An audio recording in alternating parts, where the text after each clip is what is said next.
Guys, welcome back to my YouTube channel Jai Bhim clinic. मैं अपने दर्शकों को एक बहुत अच्छी सी मेडिसिन बताने जा रहा हूं जो कि सर्दी, खांसी, जुकाम, बुखार में अच्छी काम करेगा।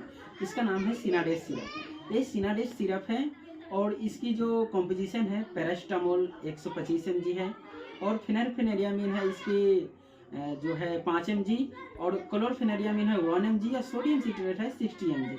ये सर्दी, खांसी, जुकाम, बुखार ये तीनों चारों चीज़ में काम आएगा। बहुत अच्छी सी सिरप है और इसके साथ जो है एंटीबायोटिक सिरप जरूर लेनी चाहिए। जो एंटीबायोटिक सिरप का नाम है ओमनीसेफो। ओमनीसेफो सिरप एक एरिस्टो कंपनी का है जिसका कॉम्पोजिशन है सेफेक्सिन 50 mg। ये ऑरल सस्पेंशन है। इसमें विथ डिस्टिल वाटर रहता है। ये डिस्टिल वाटर को घोल करके और पिलाने चाहिए बच्चे को, और इसके दोनों साथ में पिलाने से बहुत अच्छा रिजल्ट मिलता है। कम से कम 1 सप्ताह पिलानी चाहिए। ये दोनों सिरप को, ये सिनाडेस सिरप है और ये ओमनीसेफो 50 mg सिरप है।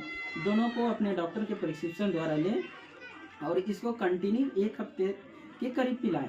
बच्चे 1 हफ्ते के अंदर में ठीक हो जाएंगे। 1 हफ्ते के अंदर में ठीक हो जाएंगे। प्लीज़ मेरे चैनल को सब्सक्राइब करें, बेल आइकन घंटी को दबाएं।